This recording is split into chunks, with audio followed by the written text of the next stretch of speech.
স্বাগত আজকের বাংলাদেশে। আপনাদের সঙ্গে আছে আমি খালেদ মহিউদ্দিন। মুনাফার ফাঁদ পাতা আছে রোগ নিরাময়ের রাজ্য, তাই সত্যিকার ডাক্তার আর ভালো চিকিৎসায় এমনকি সঠিক ওষুধ নির্ণয়ের কাজে নামতে হচ্ছে রোগী পক্ষে। প্রশাসনিক অভিযানও মিলছে তারই প্রমাণ। এসব নিয়ে আজকের আলোচনা আসল হাসপাতাল আসল ডাক্তার। কথা বলতে স্টুডিওতে আছেন বিএমএর সাবেক সভাপতি ডক্টর রাশিদি মাহবুব, বিএমএর মহাসচিব ডক্টর ইকবাল আরসালান এবং র্যাবের নির্বাহী ম্যাজিস্ট্রেট এএইচএম আনোয়ার পাশা। স্বাগত আপনাদের। এছাড়া আমাদের সাথে সরাসরি যোগ দিবেন চট্টগ্রামের civil surgeon doctor Sarfaraz Khan Chowdhury এবং বগুড়া বিএমএর সাধারণ সম্পাদক ডক্টর রেজাউল আলম জুয়েল।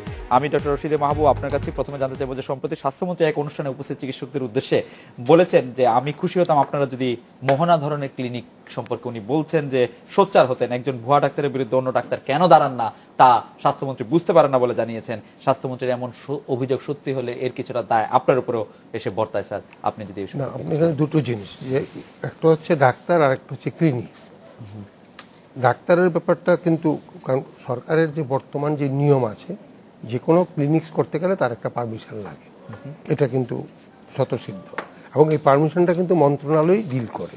তো কোনটা ভুয়া আর কোনটা ভুয়া না, যারা কাজ করতে যায় হয়তো তাদের এটা জিজ্ঞাসা করা দরকার। কারণ ভুয়া ক্লিনিক্সে বা আনরেজিস্টার্ড ক্লিনিক্সে চিকিৎসকের কাজ করা উচিত না, এটা সম্বন্ধে আমি নিশ্চিন্ত।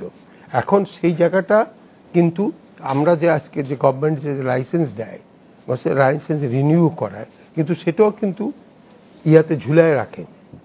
প্রভিশন যে তাই না তা না, সেখানে কিন্তু লাইসেন্সটা কিন্তু যে কোনো রেজিস্টার্ড ক্লিনিক্সে কিন্তু দেখবেন যে ওটা কিন্তু ঝুলায় রাখে নিয়ম অনুযায়ী, তাই করা নিয়ম অনুযায়ী। যারা করে বাস্তবেটা সেটা তো আপনি বলতে পারবেন। এখন চিকিৎসক হিসেবে আমি বলবো যে কোনো চিকিৎসককে যদি চিকিৎসা সংক্রান্ত কাজ করতে হয়, সরকারি অনুমোদনহীন চিকিৎসা ক্ষেত্রে তাদের চিকিৎসা করা উচিত না, এবং সেখানে কিন্তু ওই ক্লিনিক যেরকম দায়ী সেখানে সেই চিকিৎসকও দায়ী। এবং এটা যদি মন্ত্রী বলে থাকে যেটাকে বলে আনরিকগনাইজড আনরেজিস্টার্ড ক্লিনিকে, এটা আমি মনে করি যে চিকিৎসক সমাজ এই কাজটা না করলে তারা খারাপ কাজ করেছে। এবং মোহনা সম্বন্ধে আমি যতটুকু জানি, মোহনা চিকিৎসকের যেটা হচ্ছিল সেটা ছিল যে এটা একটা ডায়াগনস্টিক সেন্টার ছিল, পরে বোধহয় ওটা ক্লিনিক্সে উত্তরণ করেছে, এবং তারা নাকি বলেছে যে আমরা এটা জানতাম না। এটা আমি শুনেছি, এটা না জানাটা এক্সকিউজ না। ইকবাল আরসালান, যেসব ডাক্তার আসলে এরকম ক্লিনিক হওয়ার যোগ্যতা নেই, এরকম প্রতিষ্ঠানকে আসলে ক্লিনিক বলে চালাচ্ছেন, বা যেসব ডাক্তার আসলে জেনে শুনে একজন যিনি নিবন্ধিত চিকিৎসক নন তাকে সহকর্মী হিসেবে নিচ্ছেন, তাদের সম্পর্কে আপনাদের সংগঠনের পক্ষ থেকে আসলে কি করা হচ্ছে? দুটো জিনিস। একটি হচ্ছে যে আপনার যেমন সহকর্মী হিসেবে কিন্তু চিকিৎসকের সহকর্মী কিন্তু নার্স, চিকিৎসকের সহকর্মী প্যারামেডিক্স, চিকিৎসকের সহকর্মী হচ্ছে হেলথ অ্যাসিস্ট্যান্ট, চিকিৎসকের সহকর্মী হচ্ছে মেডিকেল যে টেকনোলজিস্ট। এখন হচ্ছে যে চিকিৎসকের সহকর্মী শুধুমাত্র চিকিৎসক নন, বিষয়টা হচ্ছে যে আপনার সহকর্মী যে আপনি যদি বোঝাতে চান যে ধরেন যে আমি কোনো সার্জারি করছি, আমার অ্যাসিস্ট্যান্সের জন্য আমি নিলাম, সেটা একরকম। আর যে সহকর্মী হিসেবে তো আমার নার্সকে লাগেই আমার অপারেশন একটা প্রিপারেশনের জন্য, আমার ওয়ার্ড বয়কে লাগে আমার প্রিপারেশনের জন্য, আমার টেকনোলজিস্টকে লাগে আমার প্রিপারেশনের জন্য, ওটি টেকনিশিয়ান যাদেরকে আমরা বলি। তো এখন আপনার এই সহকর্মীর ডেফিনেশনটা আগে আসলে নির্ধারিত হওয়া দরকার, যে কাকে আসলে সহকর্মী আমরা বলছি, কাকে বলছি না। তো আপনার হচ্ছে যে উন্নত বিশ্বে কিন্তু নার্সরা চিকিৎসকদের অ্যাসিস্ট করেন, ফার্স্ট অ্যাসিস্ট করেন।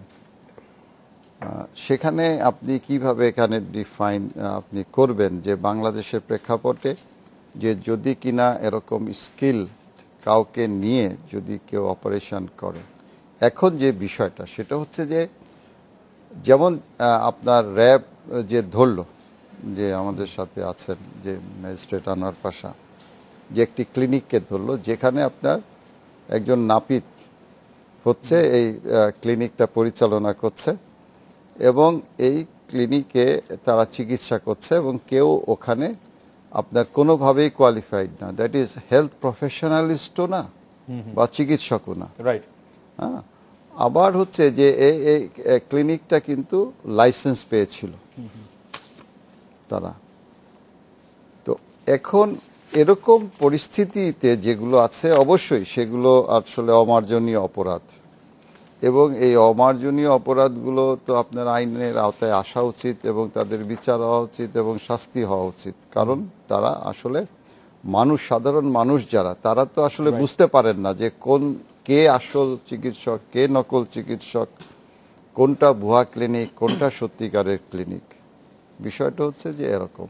তো আমি মনে করি যে আপনার যে আমাদের যে অবস্থাটা এখন, সেখানে হচ্ছে যে যারা সুপারভাইজিং অথরিটি তারা কিন্তু ইনসাফিশিয়েন্ট, যে আপনার এত হাসপাতাল, এত স্থাপনা, এত ডায়াগনস্টিক ক্লিনিক এবং ডিজি অফিস যারা আসলে এটা দেখাশোনা করেন, যাদের দেখার কথা, সুপারভাইজ করার কথা, তাদের কিন্তু এই ধরনের যে কোনো মানে আপনার মেকানিজম অথবা যে আপনার ম্যান পাওয়ার তাদের নেই। তাদের উচিত হবে যে যেহেতু এইভাবে সম্প্রসারিত হচ্ছে, ইভেন বিএমডিসি 5,000 চিকিৎসকের জন্য তৈরি করা বিএমডিসি এখন আপনার 65,000 চিকিৎসককে হ্যান্ডেল করছে। আপনি জনবলের সংকটের কথা বলছেন। আমরা আমি মানে আপনার শুধু এখানে না, সিস্টেমেরও আপনার ডিফেক্ট আছে। তো এগুলো হচ্ছে যে আপনার আমাদেরকে যখন বিবেচনা করতে হবে তখন আসলে সার্বিকভাবে বিষয়টাকে দেখে আসলে করা উচিত। তবে একটা জিনিস যে পজিটিভ হচ্ছে যে সরকার, প্রশাসন, আইন শৃঙ্খলা বাহিনী প্রত্যেকেই এ ব্যাপারে আপনার হচ্ছে যে আমি বলবো কনসার্ন হয়ে যাচ্ছেন। এইটাই হচ্ছে যে আমাদের জন্য আশার বিষয়। আমি একটু জনাব আনোয়ার পাশা আপনার কাছে আসতে চাই যে আপনি সরেজমিনে আসলে কি দেখছেন। এর জন্য আমরা যে প্রশ্নটি আমি ডক্টর রশিদি মাহবুবকে দিয়ে শুরু করেছিলাম, যে আসলে চিকিৎসকদের দায় কতটা থাকে বা যারা এটি পরিচালনা করেন তাদের দায় কতটা থাকে, আপনার অভিজ্ঞতা কি বলে? আমি ছোট্ট একটা টিপস দিয়ে শুরু করতে যাচ্ছি। ডাক্তারি করা খুব সহজ। একজন খুব যেই ধরনের রোগী হোক না কেন সে উঠে বসবে, এরকম জাস্ট 5 থেকে 6টা ওষুধ যদি জানা থাকে তাহলে নাকি ডাক্তারি করা যায়। এটা আমার কথা না, যাদের যেসব ভুয়া ডাক্তার আমরা এর মধ্যে ধরেছি, প্রায় শতাধিক ভুয়া ডাক্তার প্রতিষ্ঠানের বিরুদ্ধে যে আমরা ব্যবস্থা নিয়েছি, তাদের কাছ থেকে শেখা। জাস্ট তারা করেন কি, হাই ডোজের একটা অ্যান্টিবায়োটিক দিয়ে দেন, তারপরে একটা স্টেরয়েড ওষুধ দিয়ে দেন, পেইন কিলার একটা থাকে, গ্যাস্ট্রিকের একটা ওষুধ থাকে, অ্যালাট্রল থাকে, আর যদি লুজ মোশনের সমস্যা থাকে ইমোটিল একটা দিয়ে দেওয়া হয়। তো এটা দিয়ে দিলে মোটামুটি সব ধরনের সাইডই কাভার করে ফেলে এবং যে কোনো রুগী মোটামুটি তাৎক্ষণিকভাবে ভালো হয়ে যায়। এখানেই নানা ধরনের বিপত্তিগুলো ঘটে। আমি ছোট্ট একটা যদি উদাহরণ দিই, ইমোটিল সারা পৃথিবীতে কিন্তু সত্যিকারের ডাক্তাররা লেখেন না এখন। ইমোটিলের কাজটা কি, তাৎক্ষণিকভাবে জাদু দেখাবে, জাস্ট ম্যাজিক। ভালো ডাক্তার লিখবেন না, কিন্তু তারা লিখবে। তাহলে ম্যাজিক যেখানে সাথে সাথে ভালো হয়ে যাবো সেখানে আমরা যাব।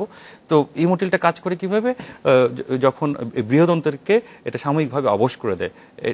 তো কিন্তু মাঝে মাঝে দেখা যায় এক পর্যায়ে এটা পার্মানেন্টলি প্যারালাইজড হয়ে যাচ্ছে। এই কারণে সারা পৃথিবীতে এটা ইমোটিলিটি লেখাটা ডিসকারেজ করা হয়, কিন্তু তারা কিন্তু ঠিকই লিখছে। একইভাবে যে হাইড্রোজেন অ্যান্টিবায়োটিক, তার কত সমস্যা হচ্ছে সেটা তো ওনারা আরো ভালো বুঝতে পারবেন। এইভাবে তারা ভেলকি দেখাচ্ছে, ভেলকি দেখিয়ে তারা কিন্তু রুগীদেরকে নিয়ে আসছে তাদের কাছে। আচ্ছা, এই এক ধরনের। আমি যে সময় পাই আরেকটু কেন এইভাবে এই বিজনেসগুলো কিভাবে হচ্ছে এটা নিশ্চয়ই বলবেন, আমাদের দর্শকরা এটা নিশ্চয়ই শুনতে চাইবেন। কিন্তু আপনি যদি আমাদেরকে একটু বলতেন যে সত্যিকারে যারা ডাক্তার আছেন, যারা আসলে নিবন্ধিত ডাক্তার বা যারা পেশাজীবী, আমরা যাদেরকে, তাদের এর সাথে সংশ্লিষ্টতা কতটুকু? মানে ঘটনাটা কি এরকম ঘটতেছে যে একজন নিবন্ধিত ডাক্তার আসলে 5 জন অনিবন্ধিত ডাক্তারকে জেনে শুনে নিয়োগ দিচ্ছেন, বা যেটি আসলে ক্লিনিক হওয়ার যোগ্য না সেরকম একটি নিজের বাসা, বাড়ি, মুদি দোকান তাকেই আসলে ক্লিনিক হিসেবে ঘোষণা করছেন, এরকম ঘটনা আপনি দেখছেন? এটা আসলে কি, চিকিৎসা যেটা, এটা কিন্তু সার্ভিস, শুধু যে বিজনেস তা না, বিজনেস সাথে সাথে কিন্তু এটা সেবা। এই জিনিসটা, এইটা ব্যাপারটা অনেক সময় আমরা ইগনোর করে, কিছু একেবারে যোগ্যতা নাই এই ধরনের কিছু অসাধু ব্যক্তি, তারা কিন্তু এটাকে বিজনেস হিসেবে নিয়ে এই অসাধু তৎপরতাগুলো করছে। আমরা বেসিক্যালি এই ধরনের অপরাধগুলো বেশি দেখছি। এই ধরনের, আমি ডক্টর রশিদি মাহবুবকে এই বিষয়ে শুনতে চাইবো। আমি একটু ডক্টর সরফরাজ খান চৌধুরীকে শুনে আসি, চট্টগ্রামের civil surgeon. Doctor Sarfaraz Chowdhury, Chattogram জেলার সরকারি স্বাস্থ্য কেন্দ্রগুলি সরকারি ওষুধ দেদারসে বিক্রি হচ্ছে, বিভিন্ন ওষুধের দোকানে এমন অভিযোগ পাওয়া যাচ্ছে, এমনকি এই বিষয়ে কোনো তদারকি না থাকার কথাও আমরা বারবার পত্রপত্রিকায় পড়ছি, কিন্তু কোনো কিছু করার উদ্যোগ দেখছি না। ডক্টর সরফরাজ চৌধুরী, এই বিষয়ে যদি আপনি একটু বলতেন।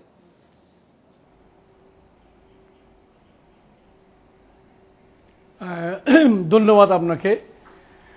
এই ওষুধের তদারকি করার দায়িত্ব, সম্পূর্ণ দায়িত্ব ওষুধ প্রশাসনের।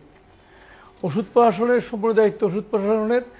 আমরা তাদেরকে জেলা প্রশাসন এবং ওষুধ প্রশাসনকে আমরা সার্বিক সহযোগিতা করি, যাতে কোনো অপ্রয়োজনীয় ওষুধ যেন ব্যবহার করা না হয়, এবং সরকারি কোনো ওষুধ যাতে কোনো অবস্থায় কোনো ফার্মেসিতে ব্যবহার করা না হয়। এইগুলা ওষুধ প্রশাসনের দায়িত্ব, আর আমাদের দায়িত্ব তো তাদেরকে সার্বিক সহযোগিতা করা। ডক্টর সরফরাজ চৌধুরী, আপনাকে ধন্যবাদ। আমি বগুড়ার থেকে ডক্টর রেজাউল আলম জুয়েল আপনার কাছে জানতে চাইবো যে বগুড়ার অনেক রোগী জেলা সরকারি বেসরকারি হাসপাতালের চিকিৎসকদের কাছে পৌঁছার আগেই দালালদের খপ্পরে পড়েন বলে অভিযোগ রয়েছে। এসব প্রতিরোধে বগুড়ার বিএমএ কোনো কার্যকর উদ্যোগ নিচ্ছে কিনা? ধন্যবাদ।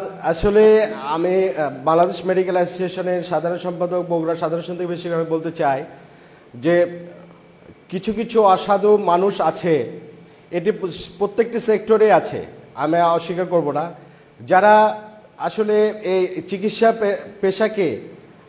চিকিৎসা পেশাটার মর্যাদাহানি করছে এবং চিকিৎসা পেশাকে পুঁজি হিসেবে নিয়ে, ব্যবসা হিসেবে নিয়ে তারা এখান থেকে মুনাফা লোটার চেষ্টা করছে। আমি বগুড়ার প্রেক্ষাপটে বলতে চাই যে সেটি হলো যে আমরা বগুড়ার মেডিকেল কলেজ হাসপাতাল এবং একটি মোহাম্মদ আলী হাসপাতাল, দুটি হাসপাতাল রয়েছে। এই হাসপাতালে দুটি হাসপাতাল থাকার কারণে আমাদের রুগীদের চিকিৎসা সেবায় কোনো প্রকার সীমাবদ্ধতা নেই এবং আমরা চিকিৎসকেরা আন্তরিক। তারপরেও কিছু কিছু মানুষ যারা চিকিৎসক নয়, চিকিৎসা পেশার সাথে সম্পৃক্ত নয়, মানুষকে ভুল বুঝিয়ে মানুষকেও অন্য জায়গায় নিয়ে যায়, অপচিকিৎসায় প্রতারিত করে। আমি একজন অর্থোপেডিক সার্জন, আমি অর্থোপেডিক চিকিৎসার ক্ষেত্রে বলতে পারি প্রচুর হাড় ভাঙ্গা রুগীদেরকে অপচিকিৎসার জায়গাগুলোতে এই দালালেরা হাসপাতাল থেকে পর্যন্ত নিয়ে গিয়ে ওখানে চিকিৎসা করানোর ফলে অনেক মানুষের হাত পা কেটে ফেলতে হয়েছে পরবর্তীতে তাদের অপচিকিৎসার কারণে। ডক্টর রেজাউল, আপনাকে ধন্যবাদ, আপনার বক্তব্য স্পষ্ট। আমি একটু ডক্টর রশিদ মাহবুব আপনার কাছে আসতে চাই যে যেই প্রসঙ্গটিতে আমরা ছিলাম, যে এর সাথে যদি আমি যুক্ত করি যে আধুনিক চিকিৎসার নামে যদি অবৈধ হাসপাতাল, ভুয়া ডিগ্রিধারী কথিত ডাক্তারদের হাত থেকে সাধারণ মানুষ আসলে কি করে রেহাই পেতে পারে? এটা দুটো জিনিস। প্রথম কথাটা হচ্ছে আমরা তিনটা জিনিস, চিকিৎসা যেহেতু এর আগেও বলে গেলেন আপনারা যে ব্যবসার ব্যাপার আসছে, তো ব্যবসাতে তো দুর্বৃত্তায়িত, দালাল, মুনাফা, এই জিনিসগুলো অটোমেটিক্যালি চলে আসে। এখন আমাদের দেশের যে জায়গাটা, আমাদের ব্যর্থতা আছে, ব্যর্থতা কিন্তু চিকিৎসকদের ব্যর্থতা, সরকারের ব্যর্থতা, সেই ব্যর্থতার ক্লেভিজে কিন্তু আপনার দুর্বৃত্তায়িতা হয়ে যাচ্ছে। এখন রুগীর পক্ষে জানা সম্ভব না যে কোনটা রিকগনাইজ ক্লিনিক্স, কোনটা রিকগনাইজ ক্লিনিক্স না, একইভাবে কে কতটুকু কম্পিটেন্ট ডক্টর, এটা তো রুগীর কাছে জানা সম্ভব না। এখন এই জায়গাগুলো আমরা যদি আবার একটু অন্য ফর্মে যাই, এর প্রতিকার নাই, নিশ্চয়ই আছে। এখন আপনি আমাকে এই জায়গাটায় আসতে হচ্ছে। আমরা কিন্তু একটা জায়গায় দেখতেছি যে কেন্দ্রীভূত যে ব্যাপারটা, আজকে বগুড়ার যে ক্লিনিক্সটা, আজকে যে রংপুরের যে ক্লিনিক্সটা, সেটা কিন্তু কেন্দ্রীয়ভাবে এখান থেকে পারমিশন করা হয়, আর দায়িত্বটা দেওয়া আছে আবার সেখানে কোনো কোনো সময় সিভিল সার্জনকে। সিভিল সার্জনেরই দায়িত্ব না, কিন্তু পারমিশন লোকাল সুপারভিশন, পারমিশনটা আমি কিন্তু বলছি পারমিশনটা এখান থেকে দেওয়া হয়। এখন সিভিল সার্জন যদি আপনি বলেন, বর্তমানে একটা সিভিল সার্জন যেভাবে ব্যস্ত থাকে, তার আন্ডারে প্রশাসনের, আজকে আমি এর আগেও আপনাদেরকে বলেছি, আমি যখন চাকরিতে ঢুকি তখন 250 জন ডাক্তার ছিল পুরা হেলথ সার্ভিসে, সেখানে একজন ডাইরেক্টর ছিল। এখন